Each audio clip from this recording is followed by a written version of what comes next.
Hello students, welcome to my YouTube channel. हम class +1 chemistry का chapter equilibrium कर रहे हैं। आज हम उस चैप्टर के अंदर एक और क्वेश्चन लेकर आए हैं, तो देखते हैं आज का क्वेश्चन। आज का क्वेश्चन है हमारे पास, if the concentration of OH negative ion in the reaction FeOH3 gives us Fe3 positive plus 3OH negative decreased by 1/4 times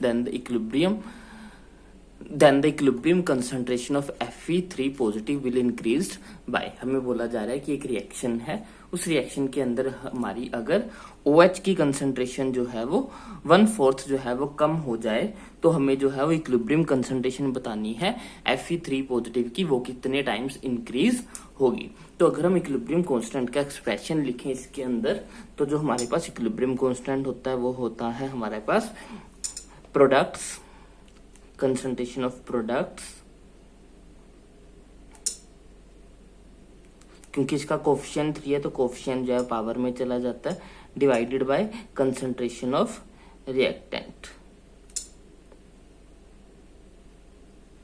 क्योंकि हमारा रिएक्टेंट जो है वो सॉलिड है तो इसकी कंसंट्रेशन जो है वो 1 रहेगी, यानी कि हमारा इक्विलिब्रियम कांस्टेंट जो है वो डिपेंड करेगा कंसंट्रेशन ऑफ Fe3 पॉजिटिव और कंसंट्रेशन ऑफ OH नेगेटिव 3 की पावर 3। अब हमें क्वेश्चन में बोला जा रहा है कि इक्विलिब्रियम कंसंट्रेशन हमें बतानी है Fe3 पॉजिटिव की, यानी कि इक्विलिब्रियम कांस्टेंट जो है वो सेम रहना चाहिए, it should be remains same.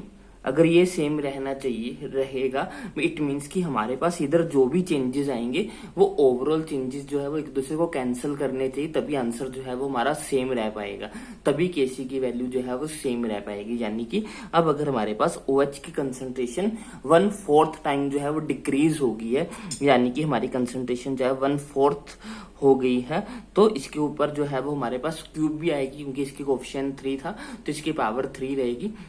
अब यहाँ पे हमारे पास कंसंट्रेशन ऑफ आयरन में क्या चेंजेस आना चाहिए ताकि हमारा ओवरऑल आंसर जो है वो वही आए जो पहले आ रहा था। तो पहले हमारे पास ये Fe3 पॉजिटिव था और ये OH नेगेटिव था। तो अब इसमें ऐसा क्या करें कि ये दोनों जो है वो आपस में इक्वल हो जाए। अगर हम इसका क्यूब करते हैं तो 4 का क्यूब हो जाएगा, 4 का क्यूब हमारे पास आ जाएगा 64। तो यहाँ पे अब ये 64 जो है वो एक्स्ट्रा हो गया। इस वाले केस में ये 64 था ही नहीं, लेकिन यहाँ पे ये 64 एक्स्ट्रा आ गया, क्योंकि ये 64 डिवाइड में है तो इसीलिए हमें 64 से इसको मल्टीप्लाई भी करना पड़ेगा। अब वो मल्टीप्लाई कहाँ पे होगा, यानी कि जो हमारे पास Fe3 पॉजिटिव की कंसंट्रेशन होगी वो 64 टाइम्स हो जाएगी। ये 64 जो है वो Fe3 पॉजिटिव के साथ जो है वो मल्टीप्लाई होगा, क्योंकि इसके साथ तो 1/4 यानी कि 1/64 मल्टीप्लाई हुआ, तो ये वाला 64 जो है वो हमारे पास जो है वो Fe3 पॉजिटिव, यानी कि जो हमारे पास Fe3 पॉजिटिव है उसकी कंसंट्रेशन जो है वो 64 टाइम्स इंक्रीज होनी चाहिए। ये डिक्रीज हो रही है तो ये ओवरऑल जो है वो आपस में एक दूसरे को कट करेंगे 64, तो हमारे पास वापिस फिर से वही आंसर आएगा जो कि पहले केस में था। तो हमारे पास अगर हमारी OH नेगेटिव की कंसंट्रेशन जो है 1/4 टाइम डिक्रीज हो रही है तो उसका क्यूब करने पे हमारे पास 64 हो रहा है, तो 64 टाइम्स जो है Fe3 पॉजिटिव की कंसंट्रेशन जो है वो इंक्रीज होनी चाहिए।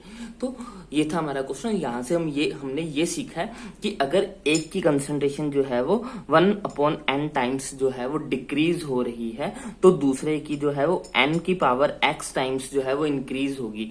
अब ये n की पावर x क्या है, जो भी इसका कोफिशिएंट होगा, जो भी इसका कोफिशिएंट रहेगा उतने जैसे कि यहाँ पे कोफिशिएंट 3 था तो 3 टाइम्स जो है वो इंक्रीज होगा। तो आई होप जो है वो ये क्वेश्चन जो है वो आपको अच्छे से समझ में आया होगा। अगर आपको कोई भी डाउट तो आप मुझे कमेंट सेक्शन में लिख सकते हो। अगर आपको वीडियो अच्छी लगी तो इसको लाइक करें, शेयर करें और चैनल को सब्सक्राइब करें। Thanks for watching, bye bye, take care.